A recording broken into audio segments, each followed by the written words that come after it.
because of what came out during the investigation, they were threatened with either you drop the charges and we leave you alone, or if you press charges, we're going to charge you with don't ask, don't tell. So if Biden pardons these, does that go back and take these military people that were threatened on these other cases? Are they allowed to bring that back up? That's a good question. Sorry, that's where my mind went when you mentioned that. And I was like, well, not that it is as close to me as it used to be, but it is a scenario. I mean, it depends on what the policy was and if they didn't follow the policy and they got charged at the time. Because then what you're going to say is that you can go back and say this for people that maybe smoked marijuana or something. Right. You got in trouble. And then you can say, well, they lessened the law now. Now we got to go back and for every single person that got busted for smoking marijuana, now we got to take that back. You know what exactly. I mean? So that's where my question comes in. We open that Pandora's box. Right. So really, this person once you open it up for one thing, yeah. Oh, it'd be a shit show. It'd be a total shit show. Like this individual wasn't charged with don't ask, don't tell, but also wasn't able to press charges on MST. So yeah, that would be one of those. Yes, Jeremy, you're right. Welcome to the clusterfuck. That's exactly what would happen with that. I would assume since charges were dropped, because they were threatened, and so there was nothing. So there was nothing that came up. No charges were, and I'm assuming statutory limit of statutory whatever the you know what I'm talking about. Yeah, but does that change because it was military and there was such like think about that because there was another law in place with don't ask, don't tell, and then you're pardoning these things that talk about Pandora's box. Yeah, I mean it's something that I guess you would have to talk to a lawyer and see what the lawyer. But first, it's like peeling an onion, bro. You know what I mean? Yeah. You just start peeling them layers. You know, you're going to start peeling them layers back. Yep. And it's one of those things you're never going to get to the end. Right. Right. Know? So this is what it says. President Joe Biden announced Wednesday that he will pardon LGBTQ veterans who were charged under a former military law used to ban same-sex relations in the armed forces. The pardon impacts veterans who were charged under a previous version of a law in the military's Uniform Code of Military Justice that criminalized sodomy, including between two consenting individuals. Although the U.S. Supreme Court struck down anti-sodomy laws nationwide in a 2003 ruling, the 63-year-old regulation stayed on the books in the UCMJ Uniform Code of Military Justice until Congress amended the law in 2013 to remove consensual sexual acts. So this only applies to sodomy? So it's only applying to men? Well, that's how they charged everybody, whether you're male or female, or female, male. That's how they. And there was some straight couples that got charged with sodomy as well. But don't kiss and tell. Don't go around telling people, hey, she let me use the back door last night, because you can get in trouble for it. That almost takes us back to Bartley and her talking about like they know her day of conception. Like that's some crazy shit. Like right? The military doesn't need to know those things. Yeah, like it's really not your business. Yeah, it's definitely not anybody's business what I do behind closed doors at my house. I mean, but people. Oh, wait a minute. Uh-oh. When we're in the military, we're government property. It's absolutely Uncle Sam's business what we do. If that were the case, well, you're okay with them knowing every time you went and fiddled around with somebody? Like you want to give them details too? Well, I mean, no, but they didn't issue you someone to go have sex with, right? They didn't issue you.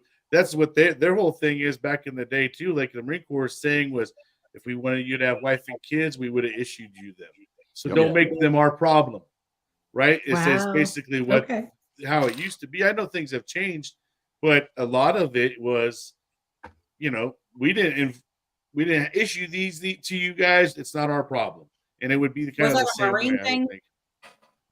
It was a Marine thing for sure. I mean, Yeah, I I don't mean, know. because Willis has It was talked a about Marine like, you guys saying for weren't allowed sure. to No, mess Well, Navy it was definitely has said they haven't issued your family and your sea bag. So Yeah. that's I'm definitely sure everybody has definitely their own saying. all Yeah. forces. Well, And, Yeah. and that makes sense. I find it funny though that they're doing this, right? But you as the service member, you would still have to request clemency through the Department of Justice. So you would still have to go through a process. It's not like going to be like everybody's taken care of. No, you still have to submit paperwork, and who knows what those forms are going to be. That's the real tragic part about this, because we all know that you put another form in front of a veteran and they're pretty much going to be like, why do I have to do this form? You know that you kicked me out because of this. This should just be an automatic. You already did all the paperwork to process me out. Why am I having to do this again?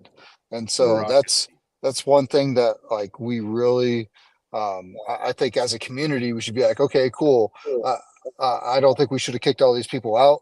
Yes, they weren't following the orders, but I'll tell you right now, there are a ton of military members that don't follow every single rule and regulation in there, and because they chose to, they're biologically suited towards that. You know what I'm saying? Like, that's not their fault. Like that's a whole entire thing, and I'm glad they're getting rid of this. But now they're making it a whole entire another procedure where you got to go through to do this. It's in my mind, it's ridiculous. It's dumb. Yeah. Yeah. Yeah. No, it's great to be pardoned. It's not something that they should have been faulted for, but I mean, it's what definitely does it open up? it's definitely going to open up Pandora's box, like Brian said, and peeling back those layers, because there's so much that's going to be entailed with this, especially if it's more current. And then, statute of limitations is what I was thinking of just a minute ago. Mhm. Depending on how far back. I mean, granted, Bill Cosby is, getting charged with rape from like 1980 and shit. So I don't know if there is a statute of limitation for that. So said There is. person. It's like 7 years. Like, I can tell you that just in the civilian world, it's 7 years, unless like think it here, varies from let's state go to state. personal. In my case, like I have a child from it, so there isn't Right. a statute of limitation. But yeah, that's confusing. How can they charge Cosby when there's a statute of limitation? But what I'm like, Well, it does. I think it does. It varies from state to state, though.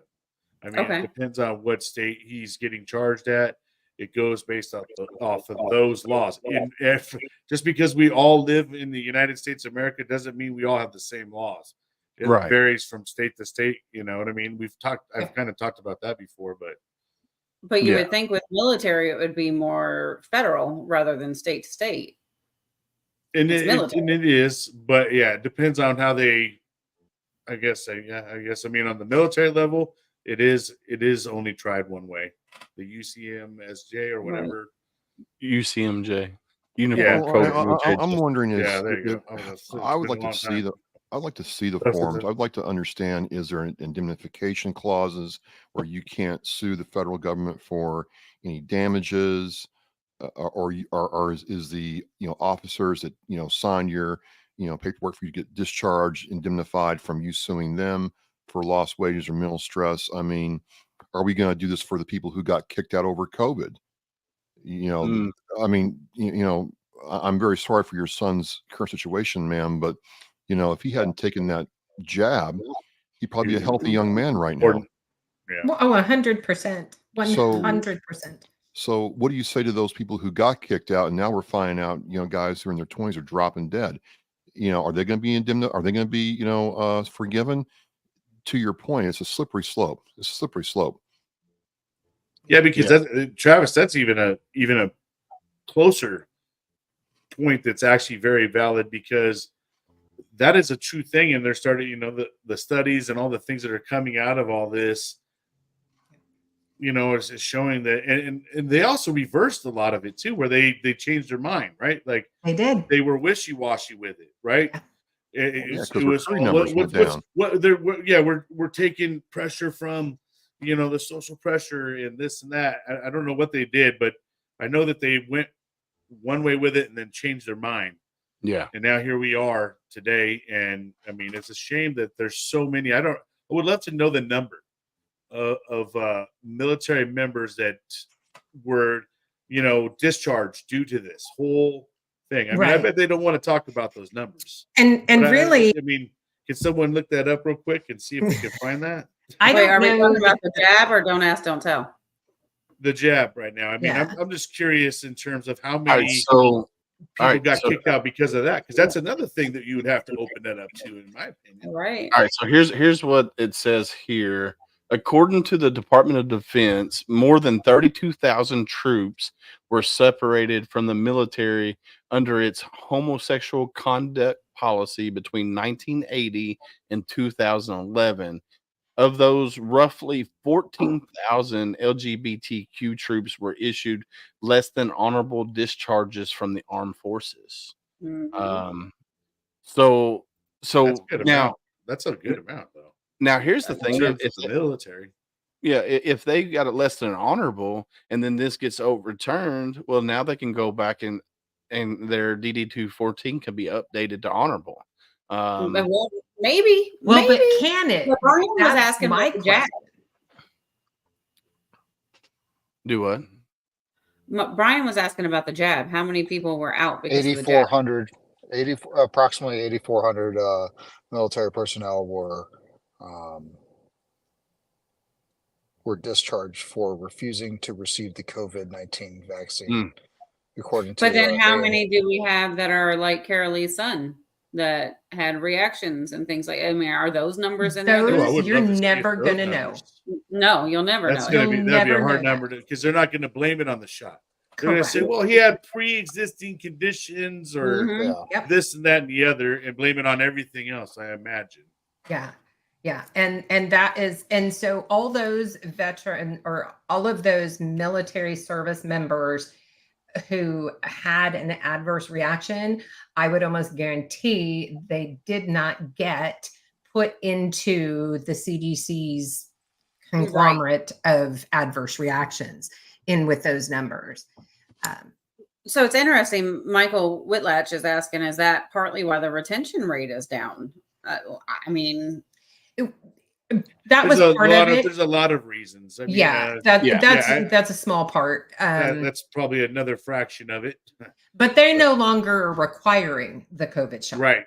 And Yeah. so that's been off the table for some time now, which is a good thing. But yeah, there's a But lot I mean, of other you stuff. talk about retention. A lot of these guys leave because there's more money to be made on the outside.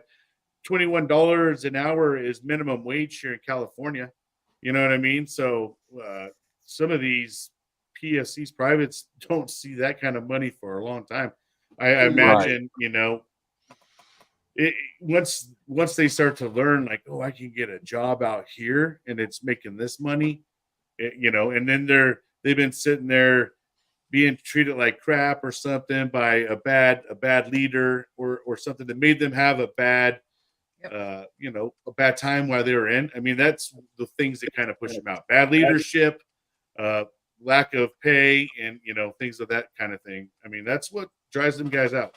Well, in yeah, you know what? politics, let's Because face it it, depends on the politics as a sign-on whole. bonus. Yeah, politics has a Sorry. big factor in that because it just, I mean, you can see it every term, right? Every new president, you'll see those hills and valleys because people agree or don't agree with whatever, is the hot topic. Yeah. So Yeah. Rich says lots of factors for retention rates. They are trying to beg jab guys to come back in. Most are giving the bird to that. No, Mhm. I would agree. I mean, and Jeremy Daniels says right here, how many were medically exempt, how many were religiously exempt. They weren't letting them do that. They weren't allowing a lot of people were trying to get the religious exemption, and they were saying no. I've seen a couple stories like on TikTok or things like that. Guys that got out and they're talking about how depressed they are and stuff over all this whole thing because they really some of them wanted to be lifelongers. You know what I mean? They were married to the military and ready to do the 20-year stint. There's not a lot of people out there, if you look at it, that want to do 20 years. Right. You're sitting there forcing these guys out over a freaking jab. I mean, Yeah. Well, and now I'm hearing that a lot of those who had medical exemptions, or excuse me, both medical, I guess, and religious exemptions, who ended up getting kicked out for refusing the shot, are actually now starting to come together and fight back because the shot is no longer mandated.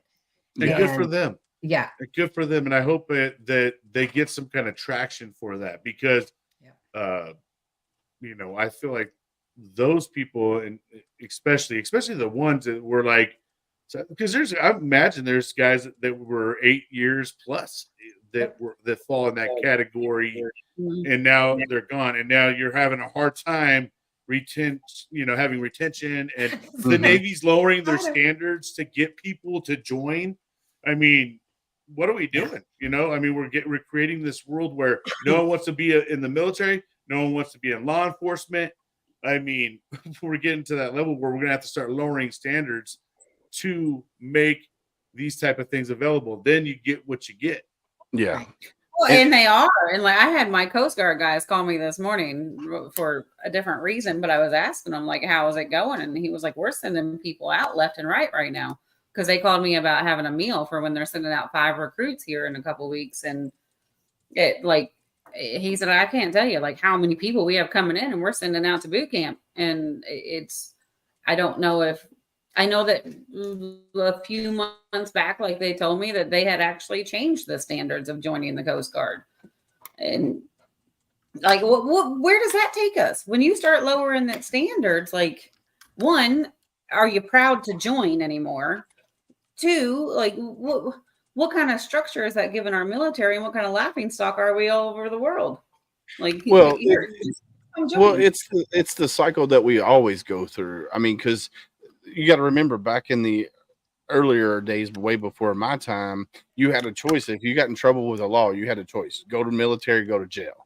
Right. And it's that cycle that we're always going through, because the military has always had its ups and downs with the budget cuts and this, like the Marine Corps. Look how many times they wanted to disband the Marine Corps. Right. And, they cut certain programs out of the Marine Corps, like the Raiders, the Marine Corps Raiders. They did away with them. Well, they're bringing them back. Go ahead, Brian. The only thing that kind of different to caveat out there is we appreciated history a lot more, bro. Yeah. We're dealing with a generation who don't care about history as much anymore. No, what is it? The FOMO? Is that what they call it? And things like that. So the thing about it is, bro, it's going to change in a dramatic way because, everybody is changing, right? Like the way that like history's being portrayed, the lack of care for history and things like that, and that's the thing, like, especially one thing in the Marine Corps, man, they hammered history into us. Like, oh yeah, we appreciated the ones that came before us and things like that. They made us know, right? We learned about Chesty Puller, Opal May Johnson, all these amazing people that led the way for us, right? Well, now that the education system isn't really into the history and all that stuff, we're having a lack of appreciation from these generations. So a lot of people aren't wanting to go join because they hear all these negative outputs of it, right? Like, oh, veterans aren't taken care of, when they get out. So, I mean, who wants to go into something when they feel like, wow, I'm going to go in there, I could come out broke and not be taken care of? I mean, and that's, they hear all these things day in, day out as young. So it's kind of hard, right? Yeah. They're starting to they're getting to see the negative part of it all. Yeah. I don't know if we're losing Travis or not. Yeah, Travis, what happened? I don't know. You're frozen. Well, your You're face is frozen. there, like, You're blinking. but you're talking. We can hear you. Yeah, I think your camera like froze. Let me come back out and come right back in. Hang on a second. All right. So JR says retention rate is junk. Now versions of the draft are coming back, which is something Candace wanted to touch on. In a way, there are almost no Patriots. And here's what I'm going to say. All right. This is probably going to be an unpopular opinion. Uh-oh. And here, and I think once you hit 18, once you graduate high school, you have two choices: join the military or go to college. And that's your two choices. And Travis is back. So Travis, you probably didn't hear that, but this is probably an unpopular opinion. So I think What happens if you don't go either one? I don't know. That's a good question. I mean, you have to be look at the countries over there that make everybody that hits the legal age of 18, say Korea, South Korea. Everybody in South Korea serves in the military. Look at Israel. Well, Everybody, the UK. the UK, everybody serves in the military. Sure. And I I don't think think it's a bad thing. I think it would. I don't either. I think it Like would be either awesome. military At or least like a college. 2-year But either way, like, you're going for structure. But here's And the thing: discipline. when it comes to college, who's paying for it, right? That's the problem. And then Yeah. you get put in like a 50% tax bracket as everybody else in the world because we got free education. Yeah, Right. well, Yeah. where's your taxes at, right? I mean, you start paying 60-70% taxes. Is it so free? No, it's not. You know what I mean? But like, I think that to gain appreciation for your country and the Right. place that you actually live in, it is an honorable thing to go do. And you get appreciation because they teach you a lot of things, not just how to go and fight and defend, but they also teach you how we got to where we are. Yeah. And some really, I mean, I don't think that I gained so much knowledge that I did being in the Marine Corps. And I got really life experience knowledge, right? Not just this street cred, type stuff, but also Right. like a real appreciation of what we came from. And I think that they're going to probably be forced to be back to a draft if they were ever to want to fulfill the military, because it is hard now to convince these kids to go in, especially the pay rates. There's not a lot of Well, the new opportunity generation for wants to when know you what get they out want. either, right? There's a lot. I look at it in this way. We join the military, us veterans, and we come out with a lot of intangible stuff, knowledge, honor, duty, all that good stuff. But at the end of the day, when you get out of the military as I was a terminal lance because of budget cuts. So I'm going to say E4 to E5 as an enlisted and 01 to 03 as an officer. You've got to move back somewhere. And in my state, the average rent in the Boston area is, $3,200 a month. Mhm. So if you move to the Boston area, you need to have a 700 credit score and at least 12,000 in the bank to move here. In my state, minimum. In my state, because I've talked to some of these people, understand that, we're going to start losing military, veterans to other states that offer different stuff. So I'm like, forget the discounts at, Applebee's and all that. How about, we get a tax credit for buying a home, or we get a significant tax abatement for a house. We don't have to pay excise taxes. We don't have to pay for, public transportation passes. We truly get an education credit that doesn't have to go through the GI Bill. You serve your country from your state, you come back to your state, your education is paid for. Because here's the thing, they're doing this for the illegal aliens / undocumented migrants, dreamers that are coming in the country. They can do it for that population. Absolutely. But they can't Why do are it they for us. votes? What I'm trying Well, to say so- is make being a veteran an actual tangible thing again, and put Yeah. some real value behind it. Not that I didn't get value of my Marine Corps experience, I did, but you know what? I'm expected to pay my, if I buy a house, they want the property taxes. They don't care that I was a veteran. I gotta pay my excise but- taxes.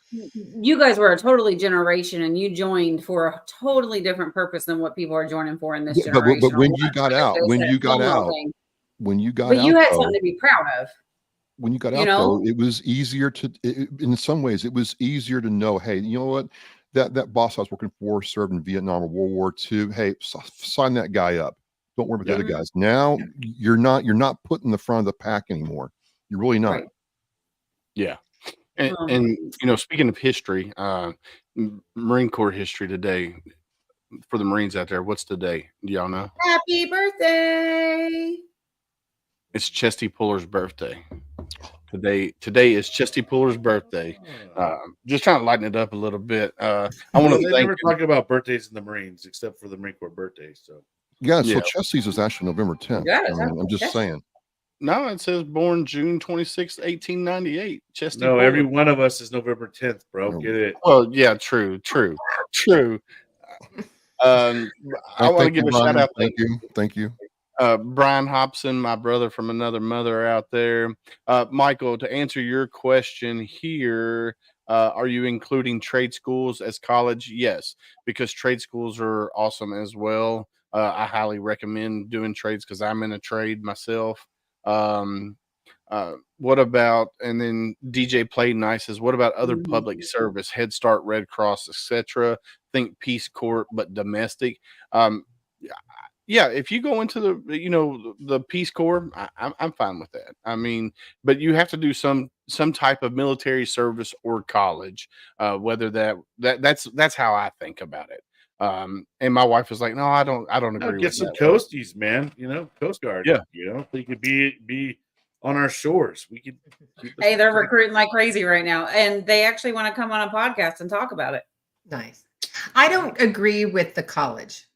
I agree with the military. I think, 2 years minimum. Yeah. I think the college thing is a stretch. I Right. I didn't go to college till I was in my late 20s. And it's just one of those things that when everybody's circumstance is different. Mine, I wanted out. I wanted out of the house. Yeah. I wanted, out of the town. I wanted out. So it was a matter of making money. And, I was a productive member of society in that regard. Right.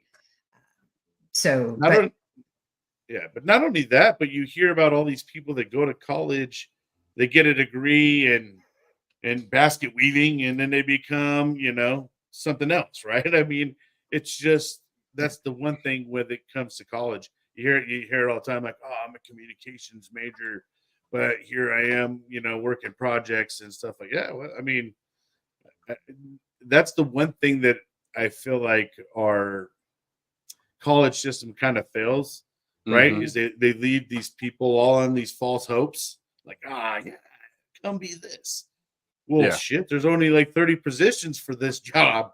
Yeah. If you go look at it, like, to be some kind of a, it's just crazy how much they drive that kind of stuff, and then they make a huge debt to someone. Someone has to pay a huge price to go to college. Oh yeah, I'm I'm a pretty penny. My daughter's in UC San Diego right now, and that's a pretty penny to go there. Yeah. And I did my schooling through Colorado Tech University online. I think that was around $60,000 to go through the bachelor's course, all the way through. But it was a pretty money, and I mean, at the end of the day, it kind of helped me. But I mean, what they taught me did not transition to my actual job, right? Yeah. I mean, it's literally like it comes down to money. That's a check the box. Yeah. It's a check the box thing, right? Yeah. It's like, in this world anymore, you have to make some kind of a commitment, right? You need to either have a 4-year commitment to a college or to the military or even to a trade school. But you got to show employers that a lot of people now are not hiring, people right out of high school, right? They want to see that to go get a career job, you got to have something kind of under your belt, some kind of a certificate, degree, these kind of things. They want to see that you know how you can have a commitment to things, right? Right. They want to be able to see that when you went ahead and go and sign up for this job, you're not going to leave us in 6 months because you don't like it.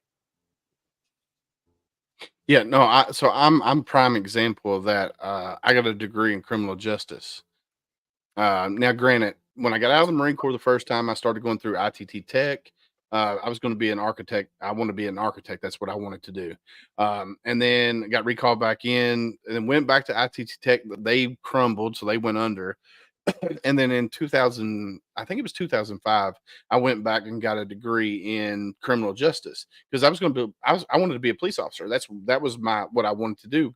And I got a degree. didn't get on the police department, got a job in telecommunications, and I've been in telecommunications ever since. So I got a degree that I'm still paying on. I'm 45, getting ready to be 46, and I'm still paying this college down. Luckily, I have a great wife at home that takes care of that, and she makes sure everything's paid for and stuff. But Rich made a good point right here. I'm gonna bring I this thought up. Obama Hey, forgave the every debt, Mar- man. I every thought Marine you needs a got good forgiven wife. debt, man. Well, so Biden was supposed to do up to $10,000 too, and I ain't seen that shit. We applied for it, but still ain't seen it. But Rich says mandatory service for 2 years after initial training you have from the day you turn 18 or graduate high school till your 28th birthday to accomplish this. If you fail to do so, you are punished. And I'm right there with him. I think you have to do military service, and if you put a time limit on it, so like Rich says 18 to 28, that's 10 years, you have to accomplish 2 years of military service, and that starts from the day you get out of boot camp. And I would even put in there your school too. So like after you get done with like School of Infantry or AIT or whatever, you your time starts when you actually hit the fleet. I'm gonna use fleet for Marines, but I guess it'd be the same thing with Army and stuff like that. But so yeah, last 4 months in the ROK Army and messed up a task, so he had to serve 2 more years. Holy cow! So the guy who sings Gangnam Style, but no, I would agree that everybody in the United States has to go to military service, at least 2 years of military service. So you know what? This is a great gateway into how do we feel about the possibility of a draft happening? I have an opposing opinion. I like my volunteer force. Don't get me wrong, man. I was one of those guys that was getting in trouble, and if I didn't have the Navy, I would have gone a completely different path. Now retired, I get the privilege of hosting a podcast. Who knew I would ever be able to do that? So the military did a lot for me. I understand. And I've even thought, hey, it'd be great if people would join the Peace Corps or go to college, go to trade school, be a productive part of society. But that's the thing. I served so that way my kids would have the freedom to choose what the hell they wanted to do. Right. I don't want that mandated service. Man, we all know what mandatory fun looks like. Everybody in here should know what mandatory fun looks like. It's not fun. And mandatory service is the same thing. Now, I do believe that we should probably get into having our kids clean up after themselves at their schools. Maybe do something like that. If I was to implement something, it wouldn't be mandatory Community service. type thing. Yeah. It would be more of let's get rid of the janitor's role and have the janitor supervise the kids inside the schools on cleaning. Why not do something like that? Well, where'd he go? He disappeared. We're missing two. Yeah. Travis and him just dropped out. They'll come back. But you know what? I kind of, the way I feel about it is when you force people to do something, they're not gonna go into it and give you a great job. You're probably not gonna have a great output. Right. Right. You're right. And so the more that you force someone to do something, the likelihood is they're just gonna drag their feet. Yeah. They're gonna end up getting you guys killed. They're gonna be the slow ones. You know what I mean? Like, you know what I'm saying, bro? Like when the shit hits the fan, you need someone who wants to be there, right? It wasn't forced to be there, because like I said, being forced to do something, they're gonna put their heels in and just sit there and drag their ass. Well, I don't disagree with that, Brian, but think about Vietnam, right? And the draft and how they were forced to work together just to survive and get out of there. Different generation. It built was different. agreed. And they were But part of the by- reason where we're at today is because the generations coming up have not had to deal with what the older generations have had to deal with. So you put them in we've been that blessed position. because of the ones before Exactly. us. So you put them in a position where they have to step up, right? They're going to rise to that occasion. I mean, I've seen both sides of it, Whoa, whoa. right? There's a lot of echo. It's Travis. Travis. Fault. There you go. Is it gone? No. All right, let's see. Chris? All right, what about now? Oh. It's Chris. It's gone. Just one. Yeah, I don't hear the echo now. No, I don't hear it anymore either. You know, Carolee, that's one of the most confusing times for me ever. You look at the draft of the Vietnam, right? These and at that time, these men were forced to go into a war that, you know, nobody really knew what was going on or why we were fighting it. And then, you know, they went over and they fought for their lives, and so many of them lost it. And the ones that came back, they got shunned for something they didn't choose to do. I don't, I've never been able to comprehend. I understand if people were upset that there was a war and stuff going on, but why would you treat these human beings that were forced into a situation? Why would you treat them like shit? Like literally, treating them. It doesn't make any sense to me. Yeah. And it's because it wasn't a war that was directly directed at the US in that sense. It was a fact that it was overseas. Nobody could visually see what's happening or why it's happening, or and so they couldn't comprehend why they're even over there. But they knew I that like they to didn't think use that it when they human knew nature that. is. I like to think that the human nature and the Vietnam veterans were like, you know what? We're going to be in this shit together. Let's do it together so we can try to get out of this shit together. You know what I mean? Yeah. We're being forced to do it. Let's go over there and give them hell and try to get back home. I mean, but it wasn't a I think secret. I mean, that's how I think. Yeah. It wasn't a secret. Everybody knew there was a draft. They knew these men were forced into it. So why treat them so horribly when they came home? No, instead of fighting or going, you know, and protesting against those who put them in that situation. Right. Yeah. Right. So I want to give a shout out to Miss Tracy Two Step with Patriots Inside the Wire military broadcast. If you haven't checked out her podcast, go check it out. She is a Gold Star mother. She has a podcast that focuses on a little bit of everything, but mainly music in the Texas area. So Patriots Inside the Wire with Miss Tracy Two Step. So let's answer some of these comments here. So Rich LaMonica said, no draft coming. Think about what happens this year. All this is about politics. We need views. Oh, let's start the draft talk. And I can kind of see that as well. That, you know, elections coming up. So let's talk about drafting people. A lot of things come up during election time. Yeah. And then Rich says, there will not be a draft. It is fodder for votes. Also, I do want to point out that Biden says that he proposes. Hey, you guys, I got pardon. somebody watching that said their video froze and they're not sure if it's just them. It's not Can somebody 100%. in the comments answer us?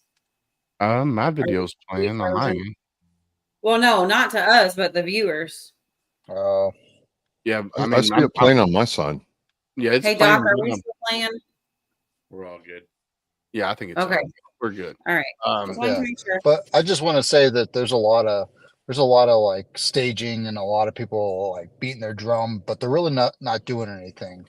And the draft just cracks me up because now it's going to be an automatic thing. But yeah, it's only for males. Don't get me started. Don't get me started. And I think that this is a great segue to this conversation, bro. Yes. Oh my gosh. because what are your thoughts on it just being males are automatically drafted, and is that really fair and equal? I Come think on, that's you very ironic this day and age. To be honest Uh-huh. with you, the way that the you know the temperature's been on all that, I'm so shocked that they would even suggest that. Yeah. Well, I'm shocked. I have to say, and because we've you know, opened up I all got some MOSs heat to from my all females, fellow too, right? Marine Corps sisters. I said, you know, in the interest of equality, why aren't you all out there marching, saying "Me too" for the draft? I want to join the draft. I don't see, not men only. I said it seems kind of like you all of a sudden the women in this country went very, very quiet when it came to this because it got real. Well, it's not like that. I'm like, it certainly is like that. If this were about equality first and feminism and women's rights, you'd be demanding to your politicians that you guys be included in the draft. You know Yeah, what? I You know what it want- is though. These old politicians probably just dusted off the old one, like the old draft thing, and just here we go, run it. And they probably didn't even put anything on it. I don't because- see any, mothers of daughters saying, I want my daughters to be drafted too. It's the silence is deafening. So my is. daughter's 24 years old, and I didn't even think about that until you just said that there's a possibility that my daughter could be grabbed in that.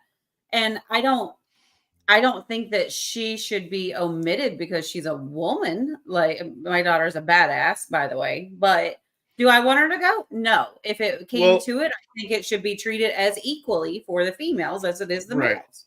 Well, the females have fought hard to open up all MOSs to them, right? Like there Agreed. was Right. females were not allowed to be 0311. Yep. Right. I mean, they fought super hard to change that. Right. So to me, this is going backwards. This is implementing an old draft, right? Without a new way of thinking, because our females make up a good part of our our military, and we just actually had a day on June 6th to celebrate female veterans and stuff like that. So Yep. I think that's kind of crazy. So here's one right here. Miss Susan Alloway, thank you for jumping on. She said that I did that, stepped up during the draft, Vietnam era Navy. That's awesome. I'd love to talk to her more offline. Because don't get it wrong, there was females, right? So I mean, we don't want to ever. If there's females that went in Vietnam that actually volunteered, right? I mean, there's we don't one right talk there. about that much. Yeah. So Susan Alloway, if you can do me a favor, email me at homefrontsitrep@gmail.com. I would love to talk to you and have you on our show to tell your story. For one, because Vietnam era stories are dying. They're going away because veterans from that era are taking their stories to the grave with them. And to keep your memory alive, we want to bring your story to the forefront. There's several podcasters on here right now. All of us would love to have you on our shows just to hear your story. So definitely, I have the utmost respect for Vietnam veterans, same. beyond belief. Like, I mean, not just, I mean, the way they were treated, but I mean, they went into a hell of a region. I mean, a jungle welfare, a moist water, just boots, claw. I mean, these guys got gangrene. I mean, much love and respect to any Vietnam veterans out there. Love you guys. Oh yeah, for sure. So Susan, I'll put Candace. Can you type our email in the chat for me if you don't mind? That way she can shoot me an email. So what is our email? homefrontsitrep@gmail.com. You're fired. I haven't been fired in a while, Carolee. She is literally working on getting fired, as you can't tell. Oh, it's a right? goal. Every episode, it is a goal, and I have not gotten Who's fired. getting fired? Because I already said I was going to fire myself earlier for. Candace gets fired at least one episode, and you got somebody coming knocking. Hey, watch out, Chris. Watch your back, bro. Yeah, watch your I back. just saw someone come up there, dude. But yeah, if you're out there, if you're a Neighborhood veteran, watch, dude. He's Yeah. just like, no worries. I'm just on the podcast right now, bro. if you're You just sit here way too long, sir. Loitering Oh. and. that's crazy. Well, you don't know nowadays. You got men sitting in cars like in a neighborhood or something. You don't know what's happening. Right. Okay. Full disclosure, that was my Hey, client, and I just got on a done inspecting laptop. a house. Nice. All right, there we go. I So liked our story way better, though, bro. Yeah. So You got bags of Untrackable- candy and puppies in that car? There's candy in here. Hold on. So Untrackable says my mother is a NAM vet. Dinner conversations like no other. I can only imagine. Right. I would love to have that conversation. Pick that for brain. sure. Pick Yeah, that sure. brain. Get all you can out of them. Yeah. And Record it. nowadays, like my kids, I teach my kids, if they see a Vietnam era vet, go up there and tell them the first thing, welcome home, and then thank you for your service, because those guys did not get that when they came home. And I just don't understand. Yes, they were forced to go. They served their country and they served it honorably. There were some bad apples that did some stupid shit over there, and that's what, the baby killers come from and all of that stupid shit. So, Dude, I came across these gentlemen sitting at a table, right? And saw one of them wearing a Vietnam veteran hat. And so I went over there and started talking to them, and they were all Vietnam veterans hanging out with each other. Man, I was blessed. They gave me a Vietnam veteran coin That's awesome. when I was there. And I was just like, wow. And I was able to give them out my, cards to my show and stuff. And I was asking them like to, check it out if they could. But I mean, I was just in awe, just sitting there, seeing these guys, man. They're, a couple Navy guys, Marines, and one Army guy. And they were just shooting the shit, having a good time, eating their breakfast. I loved it. And I was just, loved sitting with them for a second, make sure I gave them all, my handshake and a good bear hug, and just tell them thank you so much, man. Because I mean, like I said, I have such an admiration for that generation. My first guest was a Vietnam era veteran. My very first guest. Have you guys ever noticed whenever you talk with the Vietnam veterans, they typically it's hard for them to recognize that they are like influential to our generation. It's hard to get their stories right. You got to really pry a little bit, and they glossed over a lot of things like it was no big deal. Right. Like, hold up, bro. I want give me the in the jungle boots on the ground shit. Yeah. Yeah. Tell us that Forrest Gump story. Come on. Yeah. So for me, it hit differently. I got to talk to Richard Fitz Jr. He's a Gold Star son. His father, Staff Sergeant Richard Fitz Sr., was killed in Laos in 1968. He was a Green Beret. Wow. And to show you how different things were back then versus now, our government knew that he went down. His helicopter was shot down, and they perished on extraction. They knew that he went down. They knew where he was. They had extracted his body, and it took 21 years for our government to finally tell that family what had happened to that husband and father at the time. And and if they hadn't really pressed the issue with a bunch of other families from Vietnam, it would have taken longer. We can't even imagine that now. I mean, even from when we served, right? I mean, you can get hurt at Camp Pendleton and text your mom a picture of your owie on your cell phone, and she knows about it within 20 minutes. We're even back to medical. Right. Us was different. I mean, there was no Had to write a back. letter. Had to write a letter, right? Had to write a letter home. And people in our country cannot imagine that. They think it's fake until you see the correspondence this family did with our politicians to try to get answers. And so I think for all of us who are podcasters or veteran content creators, storytellers, it really is an honor and an incumbent on us to, for lack of a better term, write these stories on the cave wall so somebody else 100 years from now can understand where we're going. And I go back to the World War I veterans. I wish I had started podcasting 40 years ago. Yeah. So I could have gotten some of those. And you are absolutely right. They're starting to, according to the VA, the Vietnam era veterans are starting to die off at a faster rate than the World War II veterans because of what they went through with Agent Orange and all the other deployment there. So A lot of alien stuff. We have a labor of love in front of us, and any Vietnam veteran should know from us that they are welcome, they are loved, and we want to capture what they did for us. So I just think this is a really great forum that we're creating right now to go out and do that. Yeah. I would love to do that for all of us to focus on, like, trying to find a Vietnam veteran that we could get on every so often just to share a story. It doesn't have to be about anything specific. They don't have to be a part of an organization or an author or anything like that. Just grab a Vietnam veteran and go, talk to me, dude. Like, just talk to me. So I'm currently on a mission with there's 4 other nonprofit podcasters. We're all in a mission, and this is another Don Man. He has a mission, and our mission is to adopt a senior veteran, right, and take them under our wing, send them birthday cards, do those kind of things, show them that we care, right? Yeah. I've also went to the local Calvet home, and they have a wall of all the people that are on there, what war they were there for, and a lot of them are Vietnam veterans. And you're starting to see Desert Storm up there, starting to little bit by little bit, they're starting to trickle in. But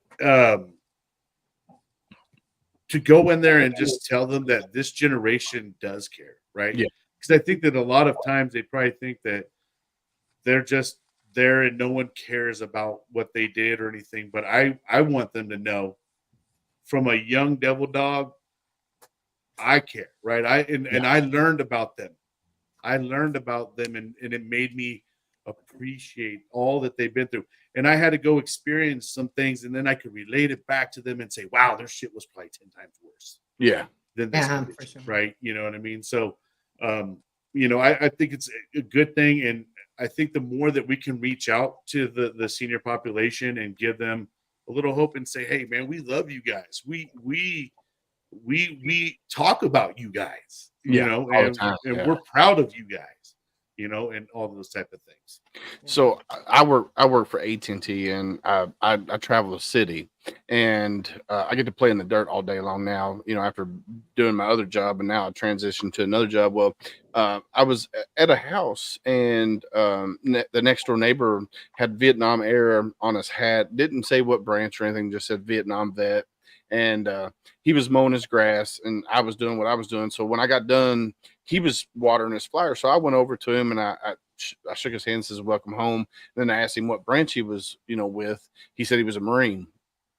As soon as he said he was a Marine from Vietnam, I found him on Facebook, and I'm actually got him. He's going to come on the show on Homefront Nice. Sit Rep, and he's going to tell me his stories, because he said he's got all kinds of stories to tell. But nobody really wants to listen to it. I said, well, I do. I want to. Yeah, listen. same. So his name is Ron Mudd. I'm going to be reaching out to him, and once I get him on the show, I'm going to send him out to all of you guys as well, to have him on y'all's show as well, because the stories are dying away. And the more that you can get, bro, like the more stories and other veterans, Vietnam veterans start watching, like, oh, they're talking about it. Yeah. And then all of a sudden it becomes like, okay, maybe I'll talk about my shit now. Yeah. Yeah. That's the part. We just need to get people talking.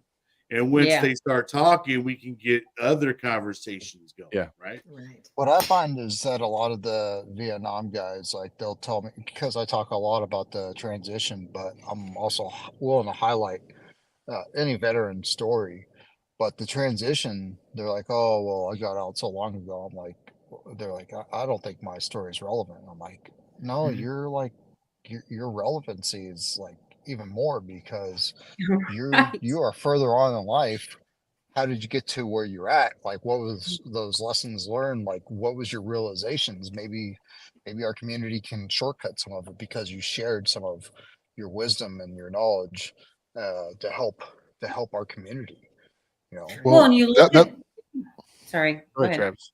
So that brings up an interesting point, not to shift gears, but a lot of those Vietnam veterans and some of our, Desert Storm or OEF, and even the guys who didn't serve in combat are reluctant. Is there's a lot of focus on, SEALs, Special Forces, or Green Berets. It's almost like if you're not one of those, you're not really anything in the military. And I try to tell these guys, like, maybe you weren't Special Forces, but that person couldn't do their job without people like you. And it's becoming a lot of people are I don't know if a lot of people are doing it, but there's enough people reluctant because they feel like their service didn't mean much, because they can't say they were, MARSOC or, a Green Beret. And I'm like, that's not right. Agreed. Right. Willis So- wants to say that sounds so pogue of you. I see it in him. That's What do you, I mean, like on a serious note with that, like bringing that and bringing Nam era people on and telling their story. Think about how much wasn't dealt with them as far as their mental health and PTSD. What would that do for the current generation and in our generation as well to go, all right, now we got this badass, and you know what? He made it. He's 70 something years old now, and he's doing good. He's fighting through. What did he do to get through some of the things? What helped him? How did he thrive in life after going through what he did? I think it would be a big turn Well, we on were our raised by a lot of them. It was take a straw and suck it up, right? Yeah. I mean, right. these people were not coddled and baby Not at and all. stuff like that, right? We've gotten to that level that we are babying and everything, and to the point where we might not even be able to fill the military because everybody's a head case and everybody's on Ritalin or ADHD medicine or whatever. I mean, everybody's going to be disqualified. I mean, the thing about it's a generational factor too, right? Yeah. The Vietnam era people were raised by some of the World War I and World War II veterans. That's right. Right. And they came from some real tough people, the people that actually built America so that we all are living in a like where people can sit at home and go grocery shopping now. People can sit at home and live their luxury. Someone worked really hard to get there to build that structure. And it was everyone that came before us. Now we're getting to that level of, well, someone else is going to do it for us. Back then, they all had to do it. Yeah. People had to farm and make the go out there and milk the cow. They had to go out there and plow and do all the things so they could have food. Yeah, they were up at like 4 or 5 in the morning, and right now we're at a level of everything's getting handed to us. So everybody's just like, what can you give me? And everybody just is Right. arms wide open, right? And no one's out there sitting there, building and making it happen. They're wanting someone else to do it for them. No, it's what can I get out of this and what are you going to do for me? And it's unfortunate. But I really do think, like, if you think about it, like even if it reaches a veteran, like each person that you have on, even if it reaches one veteran or one active military person because they heard this person's story, think about the difference that could make. Yeah. I see it as it's a win-win. You're getting to carry on a story of somebody that would have taken it to their grave, and you might be helping a person or two out of it. Like that's what more could you ask for? Yeah, I'm gonna piggyback off what Travis said. So when he said that, something came right to my mind. So they Mogadishu Mao, right? Somalia, Black Hawk Down, the movie, right? When you see that, they're always talking about the Rangers. It's always about the Rangers. Mm-hmm. But not the 218. Not the 10th Mountain that came in and saved the Rangers' ass, and then helped get the pilots out of there. So yes, today's society, like Travis said, it's if you're not a Navy SEAL, if you're not a MARSOC Marine, if you're not Delta or what other special forces out there, you're not glorified. You're not glorified, and people don't realize. And then right here, 18% of military is combat arms. The other 82% is service support. 0311, we're the backbone of the Marine Corps. Infantry, backbone of the Marine Corps. Then you got your MARSOC guys, your Raiders, and your recon.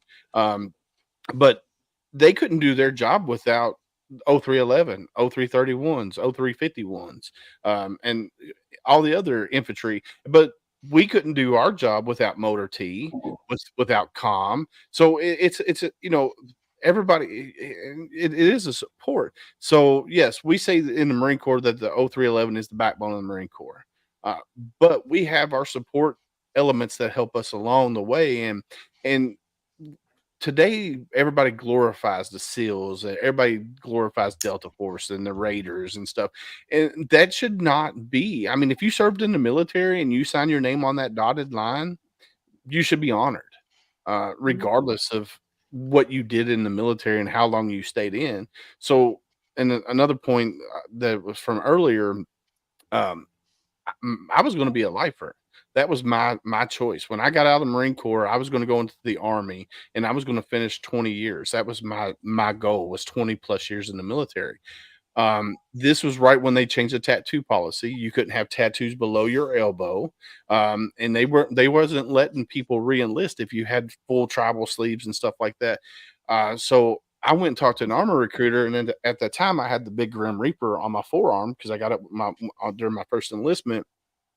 And they came back with some sketchy story of, oh, well, you can't serve in the Army because you had asthmatic symptoms as a child. I'm like, bro, you let me join in the Marine Corps. And here's the kicker. The doctor at MEPS was the same doctor who let me go into the Marine Corps, was the same doctor who denied me from going in the Army. Oh my God. But what blasphemy is that? Because you had a tattoo below your elbow, like. Yeah, but Well, that- and now that you was- can have that them was a thing. That down. was a big thing about To it. your that was wrist. a big thing, though. That Keep it was But professional. think about what Big that thing. did to the military. Think about how many people weren't That's able why to we're all- continue on and retire. Like it's Well, you got to think their way of thinking with the tattoo policy, which it was only in effect for like 6 months. I mean, it did not last very long. But here's their way of thinking. They were like, oh, well, we need budget cuts. Let's stop people from re-enlisting that have tattoos below their elbows, and let's keep it professional. And then 6 months later, they're like, oh, you can have tattoos anywhere on your body except for your face and your hands. Yeah, standards do go up and down due to status quo, right? What do they Right. need? Numbers. I mean, like I said, if they start to need people, well, we're going to lower the ASVAB scores. We're going to lower, forget it. You don't even got to take ASVAB no more. Just come on in. I mean, With the that's how we'll end up going. tattoos, I know for the Marine Corps, they changed it because my son ended up getting one. You had to be like 2 inches above the wrist Yeah. and like not to be seen from the can't collar be seen when you're wearing around the it. collarbone. Yeah. Because he has both. He got a full thing after, and then got one. I never saw the point of tattoos. I don't have a tattoo.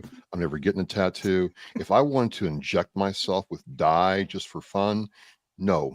I mean, I had enough shots in the Marine Corps to last me a lifetime. I hate watch shots. yourself, Travis. You will probably be shots so too, but I like- preserved I don't from all think the it is a shots in the therapy. Marine Corps. Needle therapy is a thing. It is. Well, I Yes, mean, for really you all, is. great. That is your therapy. That's your thing. You should For me- try it. No. I'm with you, Try Travis. it. You'll like it. That's like a root canal. I don't want to try that either. I mean, come on. But it's weird how, I guarantee you, if we took you guys back into the Revolutionary War, George Washington probably wouldn't care if you were tattooed, if you could shoot. I'm just saying. Right. That's why. Yeah. I mean, can you He shoot? didn't care Can what you- team you batted for. He didn't care about none of that stuff. He's like, Right. No, can here's a you- gun. Shoot can down you that carry way. this Shoot, I mean- this rifle? That's why Will you that's fight?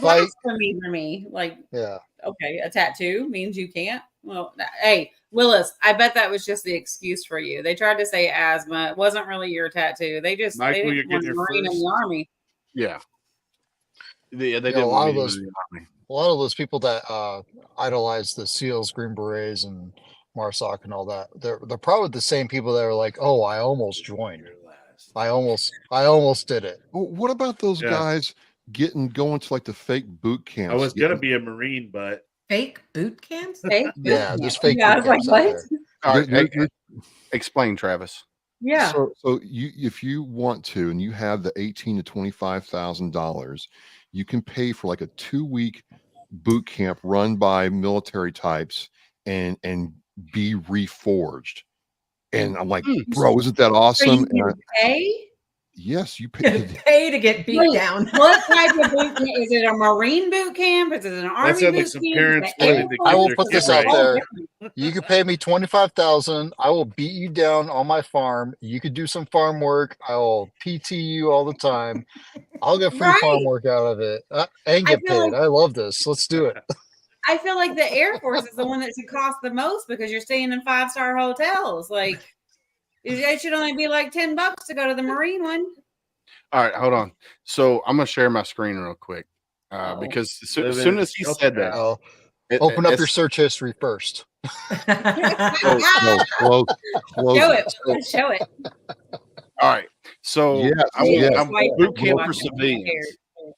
Military experiences for civilians, Camp Liberty, United States, a variety of military themed training programs and team experiences for adults, tactical, medical, and marksmanship training for uniformed professionals. Then there's Extreme SEAL Experience, military style boot camp for civilians. Then here's one, schoolofsurvivor.org, boot camp, the rise of a warrior, a real military combat camp for civilians designed to create warriors. The boot camp training program will contain the next thematic. So I'm going to click on that one because Combat camp? Are they All right. shooting at each other? Are we What all the heck? signing up to go? We're all signing up, right? We're all doing this, right? It's- You guys it's all got dodgeball, 25 grand to military style. spend on this. Let's do it. yeah, I'm let's good with do a it. gun, so you know. Hey, do they have a light limited duty group? Because I'm pretty sure I'm going to fall into that one. Yeah, No, me this- too. Let's This see. is dodgeball camp. Well, I'm like old, so I military would style. definitely fall into that. Experience the extreme warrior life. Oh, here we go. It's not for the meek. If you've never been in the woods, stay home. If you've never been cold, stay home. If you are just want easy training in a flat gym with a soft, bad hotel nearby, stay home. If you are unsure that you can, man up. If you really had to, stay home. This boot camp is for those wanting to try something harder.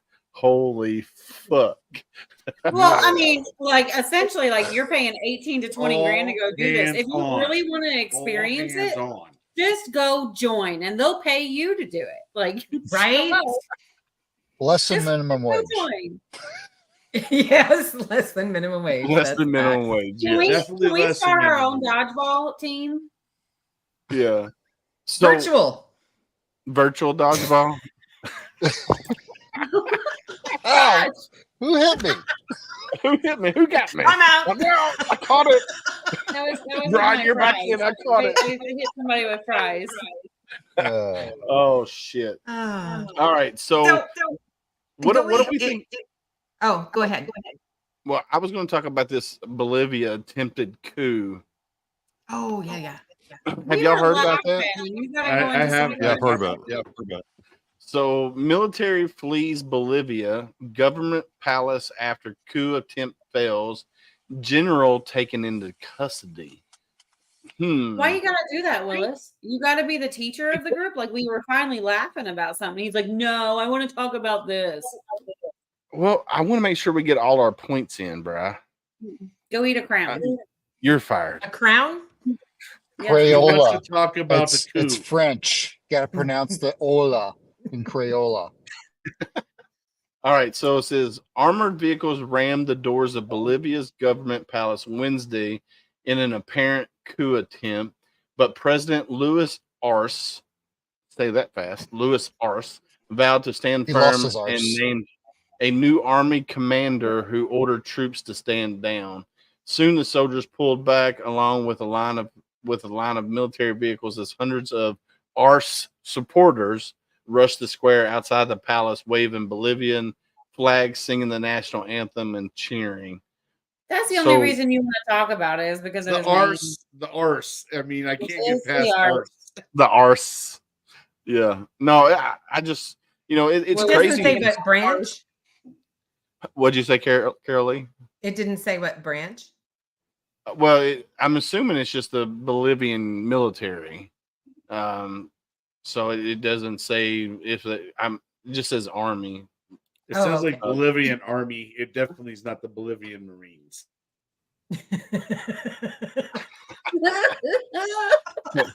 Oh With a shit. name like Arse, though, you know. General Yeah, you know. Arce is part of the army, the Bolivian army for sure. How about that army arse? Hey, Willis, this is what you General wanted to talk Arce. about. Hey, Keep Hi. talking It about is- the coup. So It I feel is like what this it is a dead subject. Pick something else. I sent you, Willis, I sent you an email that had like 3 links on it. yep. The first one is soldiers missing from Chosin Reservoir in Bataan return home. Yep, I'm going to share it right now. We can talk about it. I think Share. it kind of goes back to our conversation about, the Vietnam era and such. Mhm. But I thought this was really neat that a military laboratory identified the remains of 16 missing soldiers, many of whom were last seen as POWs, and they're coming home. That's Aw. awesome. I mean, that's an awesome story. So it says here over a dozen Americans who fought and died in Bataan in World War II and at the Chosin Reservoir in Korea have been identified in recent months by a specialized military lab in Nebraska. The defense, all right, task and purpose. The Defense POWMIA accounting agency announced Monday it had identified or accounted for the remains of 16 soldiers this spring, most from one of those two famous battles. Carolee, we've no, talked about this. You don't let the Marines read. Hell, he's got control. That was a little rough. Nah. I'm sorry, man. I didn't need my crayons. But no, Here, that's brother, like, I got some extras in here. Oh, Oh, look he at has you. plenty. He has What several are the packs over Twizzles? there. Well, Casey I- has a snack Pastels and attack. Air, neons. Air Wing Marines can read. Yes, we can. Ah, see. Yeah, There you they- go. Learn Travis something is like, new. I can read. They scored a little higher on the ASVAB than the 0311s, I'm sure. You should have joined the Air Force. Well, and you could be like my son. He scored really high on the ASVAB and And wanted to still go in as an 0311. Yeah, that happens Well, too. so I did score high in the ASVAB, and the Master Gunny and Staff Sergeant and Gunnery Sergeant are like, "Hey, we could put you in as a grunt, but we're Jeremy, I not love missing the this Army. opportunity. You're going into the Air Wing. You're going to thank us later." Nice. They tried. Jeremy, that's my job to throw emotional shots like I am. Yeah, that's my job. all That's how I right, get here's fired. the next one, Jeremy, I Carol love the Lee. Army, bro. You can read this one, Carol Lee. Is it really Yay. long? Oh, okay. So Oh. the Air Force general faces jury court martial for the first time in history. Oh. So you get to scroll, though. I don't have control. Yep. I have no control. So this one, I've been following this for quite some time. A U.S. Air Force general is facing a jury court martial for the first time ever, answering to charges that include sexual assault. Major General Philip Stewart is accused of attacking a female officer at or near Altus Air Force Base in southwestern Oklahoma last April. Charges he pleaded not guilty to on March 21st is the first time a general's trial is being heard by a jury and the second time a general has faced a court martial. The only other Air Force general to ever be court-martialed was Major General William Cooley, who was convicted of sexual abuse by a military judge in 2022. And then it says Stewart requested a trial by a panel of his peers in March, and this is set to begin at Fort Sam Houston in San Antonio, Texas on Monday. And for those of you who don't know, though, that is really difficult to have a jury of his peers because they have to be at least his rank or higher.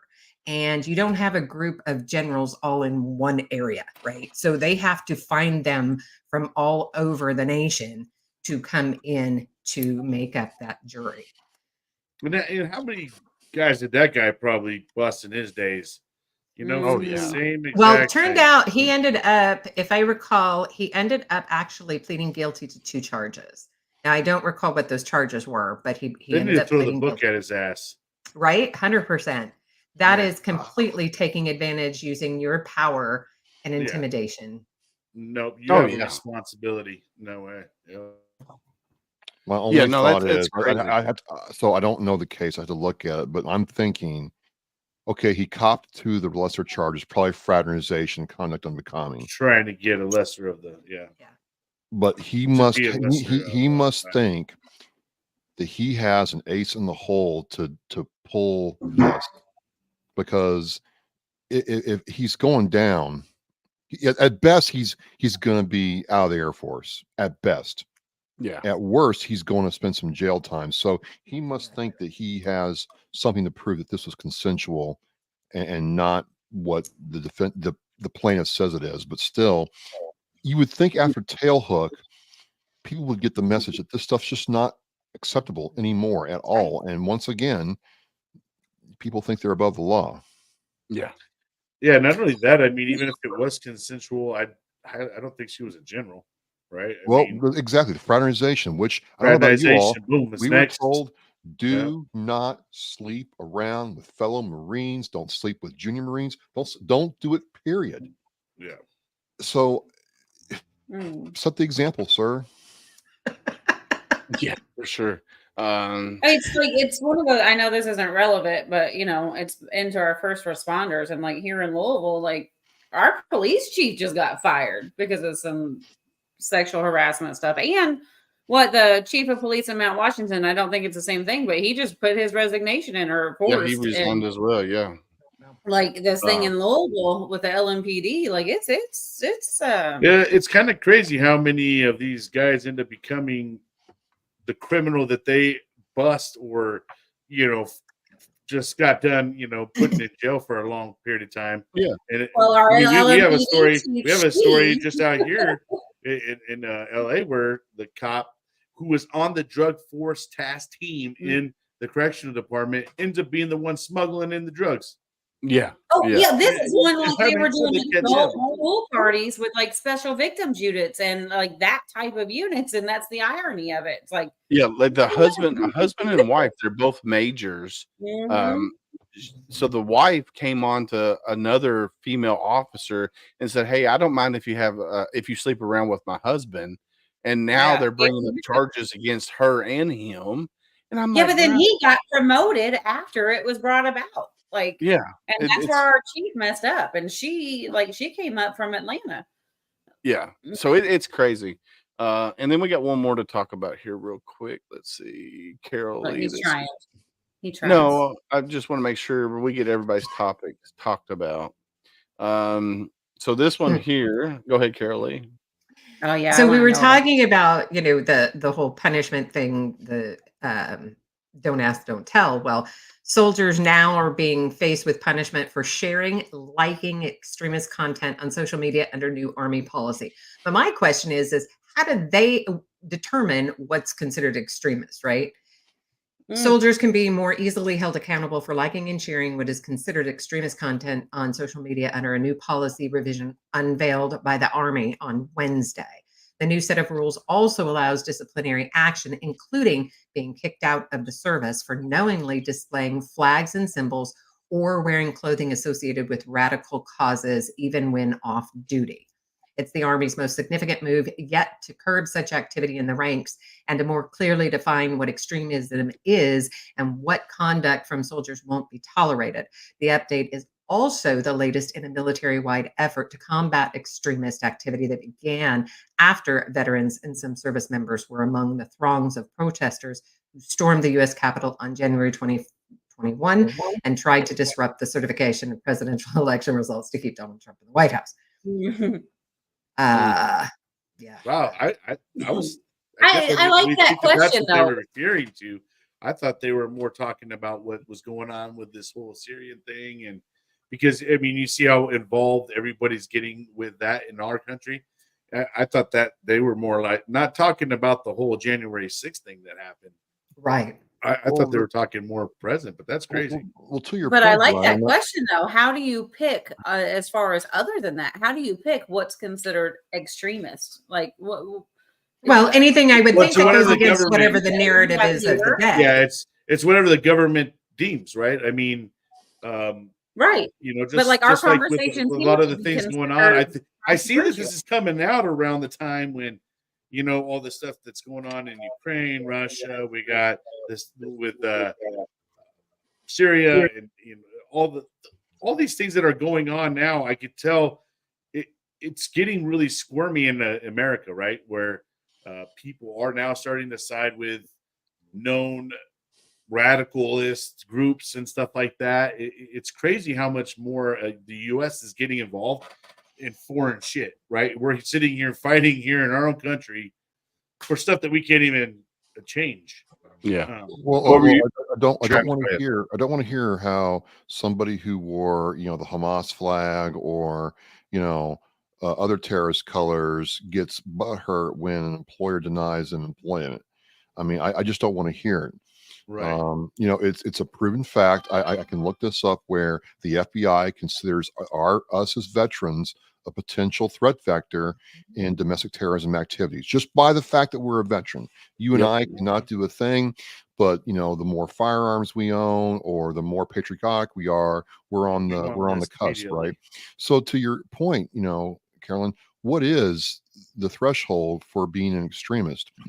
And if it's subjective, like, you know, the military can be, you could have a lieutenant come in there and say, well, you know, you flew the American flag or you flew the Betsy Ross, so I don't like you. I'm going to, you know, kick you out. And I'm not saying it's going to happen, but it's a slippery slope. There's a lot of things that have happened that we didn't think would ever happen. True. Yeah. I mean, it I don't know what talking head decides, you know, what's extreme and what's not extreme, because if you're a Democrat or if you're a Republican, which I'm here's not my Marine. thing. Sorry, I had a frog in my throat or something. Regardless of, you know, where you stand in your political values, if you're against the left or if you're against the right, you can be considered an extremist. Now, there are some militias out here in our country that are patriotic because they love our country. And for me, I'm not a Democrat. I'm not a Republican. I'm somewhere in the middle because I agree with some things the Republicans say. I agree with some things the Democrats say. So I'm in the middle. And I am. I would consider myself a patriot of this country because I served my country and I would defend this country until the day I die. But I also, if it gets to the point where the government is overstepping, I can see a shit ton of veterans stepping up and saying, hey, the government's not doing what they're supposed to be doing, which is the way the Constitution is written. That's why we have the 2A, you know, the right to protect. Yeah, the laws now are all against it, bro. Like you can't fight tyranny anymore. You'll be a domestic terrorist if you try to even stand up to it, bro. I mean, honestly, we the Even people have though failed it's ourselves. written in We the the people have Constitution. failed ourselves, allowing these lawmakers to pass these laws that prevent us from ever standing up against a radical government. And now we're in here with vested people that sit here for 20 plus years in office, bro. Like their party goes out the window after a certain point. They just care about where their money lies and, oh, what did you vote this time? If you vote this, I'm gonna vote that, right? Okay, cool. Right. Yeah. I'll invest in yours if you invest in mine. Yeah. You know, I mean, we've become to that level, unfortunately, and unless we, the people, at some point in time say, no, we're going to take this back. You guys work for us. We don't work for you, right? But that's the level that they want us all to be, right? They want us all to be governed. They want us to live under the paycheck, all those kinds of things. And Jeremy says, yeah, he is. Yeah, you're he alive is. and Uncle Sam is listening. Always. So, okay, can one of you Marines explain to DJ Play Nice about what the UCMJ is? So UCMJ is a Uniform Code of Military Justice. It's basically the military's laws. So you can't It's their laws. It's their law. It is different to normal laws. Yeah. So to any civilian law, completely. Yes. the U.S. is founded on British common law, except for Louisiana, which is French common law. So that's the law that we operate underneath. And to, you know, David and Brian, the Uniform Code of Military Justice is all the branches, Coast Guard, you know, Space Force included. Everything. That's so hard, isn't it? Everything. Literally. across the board. She's like, I can't hold it. I was watching Travis's face. It's the truth. It's the truth, right? So the law applies to all those branches, and there are certain things, regardless of rank or which branch you're serving in, that, right, guys, that you break the law on a Coast Guard base, it's the same if you broke it onto an Air Force or Marine Corps base. And there are weird little rules that we have to follow that civilians don't. Yeah. There's maritime law too, but that's when you're on a naval ship. That's a whole nother. Oh, right. There's a whole other set of laws on a ship too. On a ship, yeah. And isn't like the captain like really? It's almost like he could hold they could hold a court martial and everything on a ship. Yep. The captain's like a really powerful. Once the ship leaves Oh, hell yeah. international waters, the Hell captain really is a powerful entity. Oh, He yeah. is He's the law. president, bro. He's the the president. I mean, at that point in time when he's out on ship.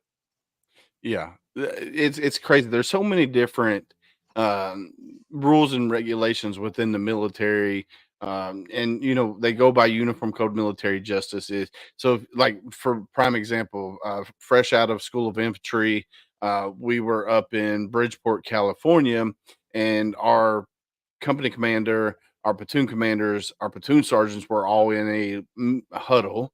A meeting. We were getting ready to do Nightland Nav. So they tell us the whole company to fall out on this road. So we're sitting there waiting. A few of us are smoking cigarettes. During this little meeting, the company commander says, all right, we're in a semi-tactical environment, so no smoking. He gets done with his meeting. He walks up to the road where we're falling out in formation. And 6 of us are smoking a cigarette. Well, he gives us a NJP, non-judicial punishment. So basically for disobeying a superior commissioned officer, even though our platoon commanders and platoon sergeants hadn't came out and told us what he said in the meeting. So when we got done with our training evolution and we went down to the barracks, they pulled us all. So I lost half month's pay. Restricted to barracks for a half a month. So that's things that they can do. And depending on the severity of your discretion, they can, 6 months without pay. You can lose rank. You can go to the brig. So it's their laws. And let me And tell you what, when war happens, there is even another set of war laws, right? ROEs. Now you could, if you disobey an order in war, it could be punishable by death. Yep. It could be punishable by death. I mean, there's a whole set. Yeah, I know Yes. it will blow your mind, but that is a true thing. What kind of death? Is that like electric chair? Is that bullet to the head? Is that like Execution, they waterboarding? can do It whatever. can I be mean, firing squad. they I can mean, execute you right there on the spot. I mean, Yeah. I don't Now, think you were anybody's talking, Willis, about NJPs, and funny story. Grant and his original first sergeant in Lima Company were not getting along. And first sergeant was in his face about something, and Grant responded, I think he said, "Oorah." And that was not what he wanted to hear. And he NJP'd him. And 'cause it means fuck you sometimes. Oorah could mean like yeah. yeah. hoorah, fuck off. Like I mean, it Yeah. can mean Well, that. and but it was the reason why is because they were trying to get him to just quit, because it was still within the 180-day time frame, and it's like, don't do it. Don't do it. You take whatever they're going to give you, whatever punishment, and move on. But the next time they start playing these stupid games, or as he called, I can't say the word because the FF games. Oh yes. I told him, because this mom had enough. The So Marine it was Corps has more games than Mattel. So Yes. Yes. Well, I mean, you guys are getting like NJP and stuff, man. My lieutenant saw that the desert was bountiful in sand, and we could, you know what? You guys don't want to play along. we did in-house punishment. It was always in-house I punishment. want in our 100 platoon. sandbags filled in 4 hours. Yeah. Or you know what? Yeah. I want a hole dug 8 feet by 4 feet deep and move that sand somewhere else. Oh, you know what? Put that sand back where it is. And it was really effective versus get paperwork. So, yes. man, Well, so my Look, time captain, out. I just had to walk away because now I have to give myself away. I had to go pee, but I could hear you from the bathroom, and I almost missed Carol Lee cussing. No, I didn't cuss. I said I know. FF. she did not. She held true. What's the name of that book? Let me show you. Because He has the best book ever. But anyway, the actually. captain that I had, we called him Adolf Schweitzer. His last name was Schweitzer, so we called him Adolf Schweitzer because he literally was right up NJP happy. But needless to say, he is also the captain that was relieved of duty in South Korea I was when we gonna were. say friendly fire. Oh yeah, he got relieved of duty because we were on a 11-day field op in South Korea outside of Pohang, and it was raining monsoon season. It rained the whole 11 days we were in the field. The Rock Marines went back to base and said, "See you later." Battalion commander sends trucks for us to walk to get back in to go back to base because we had no dry gear. Company commander says, "No, we're humping back 25 miles." When we got back to base, there was maybe 3 people in formation with the company commander. Battalion commander was sitting at the front gate waiting on us, and he got relieved of duty right there on the spot. Got shipped back stateside. Wow. Look, All right, you ready for this, Carolyn has Candace? an awesome book that everybody should read. I can't read the title. Nobody you got to can read it You to gotta us. tell us what it is, Carolee. That we can't read Oh, it. come on now. The You got to read perfect. it to us. We really Oh, can't. Effing life. Candace, you're putting me on the Come on, spot. It is Carolee. all right. Only this time. The She does perfect this to fucking me. life is what it looks like. That is what it is. It's an anthology by it? Jason Lee Morrison. What's it called, Carolee? Shush it, The- Travis. The perfect effing life. Oh no! Oh no! It didn't work. She's done it. It's so I have 2 Marines, right? And I'm teaching them. They're learning when they come home for leave and I was gonna and say, such. That's when- their favorite word. And they got in trouble when if they did not cuss in boot camp. I'm not kidding Mama. you. Oh. That sounds about right. Mama, Yeah, come yeah. on. It sounds so good when you say it, and that author loves it. Like, you got to promote that He book. actually probably does. Jason Lee Morrison, great guy. And all right. I watch my blood pressure. The perfect fucking life. Yeah. That had to feel good. That had to feel good. I only ever get to that point. Like, There's when a I'm Marine like, in there somewhere trying to get out. I know when I'm mad, it will. I mean, like That's how she extreme. birthed Marines. Yeah. I heard, It's in I there. had a couple people tell me I'm sure that they I make am up very for the F words. intimidating. And I'm like, but I'm not one to cuss. I, try and be nice to everybody. And I think it's just like this resting bitch face that I Well, is there anything else that we want to talk about tonight? I think before it's we- a great face, Carolee. Aw, thanks, Candace. Oh, You hit That's all a good way to mine. end it. I think that's a So- good note to end it on. Yep, it's a good note to end it on. That the perfect. We can talk fucking about life. Chris creeping in a neighborhood. Who? Chris. Oh, oh, She can't. I say- can exactly. I know. Yeah, because that refers like directly to me. So All right, so we're gonna wrap it up. What we're gonna do is we're gonna let everybody do closing statements. Let's start with Mr. Brian Roof with Every Day's a Saturday, USMC veteran. Hey, I say how I always said on my show: don't let the day kick your ass. Make sure you're out there kicking the day's ass. For Awesome. All right, next, Candace. Focus on our non-vets. Like, welcome them home. And don't sweat the small stuff. All you end up with small, sweaty stuff. Let's do Carol Lee next. well, join me on Tuesdays from 6 p.m. or 5 to 6 p.m. Central Time on Veteran Voice Radio, Semper Fi Country. I'll be DJing that now starting next Tuesday. Awesome. So, and yeah, outside of that, y'all, reach out to a veteran and let them know you're there for them. Thank you. All right, Mr.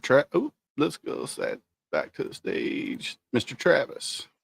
You are more powerful and you're stronger than you could possibly imagine.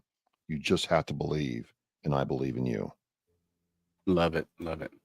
All right, guys. I am Mr. Willis, host of Homefront Sit Rep, also Tip the Spear Veteran Roundtable. I want to thank all of our guests out there that came in chat that's been interacting with us this whole night. It's our pleasure to serve you guys just as well as you guys coming on here and interacting and serving us. It's our therapy. And like we always say, stay safe out there, and we got your six.